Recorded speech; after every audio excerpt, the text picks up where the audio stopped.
Sebagai negara dengan ekonomi terbesar di Asia Tenggara dan negara kepulauan terbesar di dunia yang memiliki 17.500 pulau, Indonesia digadang-gadang sebagai salah satu negara maritim paling sukses dalam 15 tahun mendatang. Kesuksesan ini tidak bisa dicapai apabila Indonesia tidak melakukan gerakan perubahan. Salah satunya adalah pemindahan ibu kota negara dari Jakarta ke Kalimantan. Proses pemindahan ibu kota ini tengah berjalan dan dilakukan secepat mungkin. Pada 17 Juli 1957, Presiden Soekarno mencetuskan ide pemindahan ibu kota Indonesia ke Palangkaraya. Namun ide tersebut tidak terwujud, sehingga Jakarta ditetapkan sebagai ibu kota Indonesia dengan Undang-Undang Nomor 10 tahun 1964. Dari tahun ke tahun, wajah Jakarta mengalami banyak perubahan. Tingginya urbanisasi di kota ini menyebabkan Jakarta mengalami masalah yang serius karena tidak disertai dengan sistem yang baik oleh pemerintah. Pada Juni 2022, total populasi penduduk di Jakarta mencapai 11,25 juta jiwa yang diam di atas wilayah seluas 661 km persegi. Adanya keterbatasan ini menjadikan banyak para perantau tidak memiliki tempat tinggal yang layak huni. Bangunan kumuh mulai bermunculan di ibu kota. Mereka mendirikan gubuk di bantaran sungai Jakarta yang membuat kota ini terkena banjir hampir setiap tahunnya. Jakarta juga dihadapkan oleh masalah polusi udara dan kemacetan yang belum bisa tuntas sampai saat sekarang. Fakta yang lebih buruk lagi, Jakarta menghadapi resiko tenggelam akibat kenaikan permukaan air laut. Pembangunan gedung-gedung bertingkat serta penurunan tanah akibat konsumsi air tanah yang berlebihan, di mana ditemukan fakta bahwa tanah di Jakarta mengalami penurunan hingga 10-20 cm per tahunnya. Dengan dipindahkannya ibu kota ke Kalimantan, diharapkan permasalahan-permasalahan tersebut dapat diatasi. Presiden Jokowi telah melakukan keputusan yang tepat. Ia tercatat sebagai satu-satunya presiden Indonesia yang telah melakukan lebih dari 20 kali kunjungan ke Indonesia bagian timur selama 2 periode jabatannya.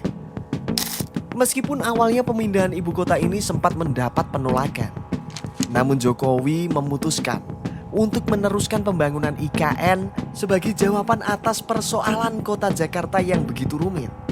IKN nantinya akan dijadikan kota yang berkelas dunia bagi semua rakyat Indonesia. Lalu seperti apa gambaran kota masa depan Indonesia ini?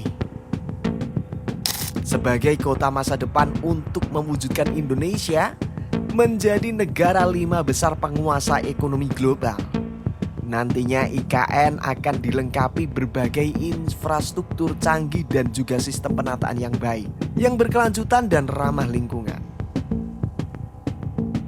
Di IKN akan dibangun kawasan inti untuk menunjang perputaran bisnis secara nasional dan global, di mana pertumbuhan ekonomi tidak hanya bergerak di Pulau Jawa semata.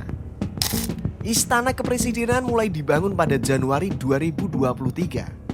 Istana ini berdiri di atas lahan seluas 100 hektar yang nantinya dilengkapi fasilitas mobil listrik. Secara bertahap, pemerintah Indonesia akan mengeluarkan aturan mengenai kewajiban menggunakan kendaraan listrik di kawasan IKN. Hal ini bertujuan mengurangi emisi gas rumah kaca dan ketergantungan pada bahan bakar fosil yang terbatas.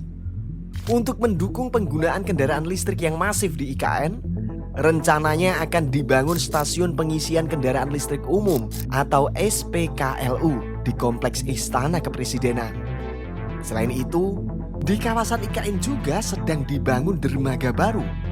Dermaga tersebut nantinya bertujuan untuk akses keluar masuknya logistik ke IKN. Saat ini hanya ada 1 dermaga yang terdapat di kawasan IKN, yakni Dermaga Citasabut. Dermaga itu merupakan akses keluar masuknya kapal perusahaan kayu dan kertas, yakni PT ITSI Hutani Manunggal.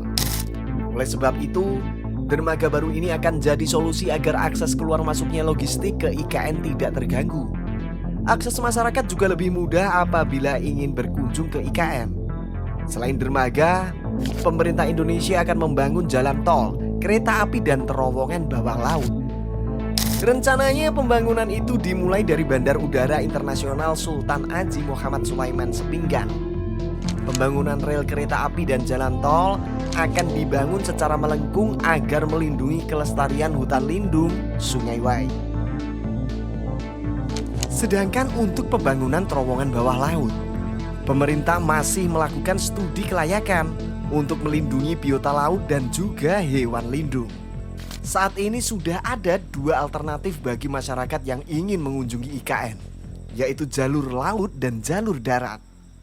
Namun kedepannya, kota masa depan Indonesia ini akan memiliki 4 jalan tol yang akan mempersingkat waktu perjalanan menuju IKN dan juga bandara berskala internasional.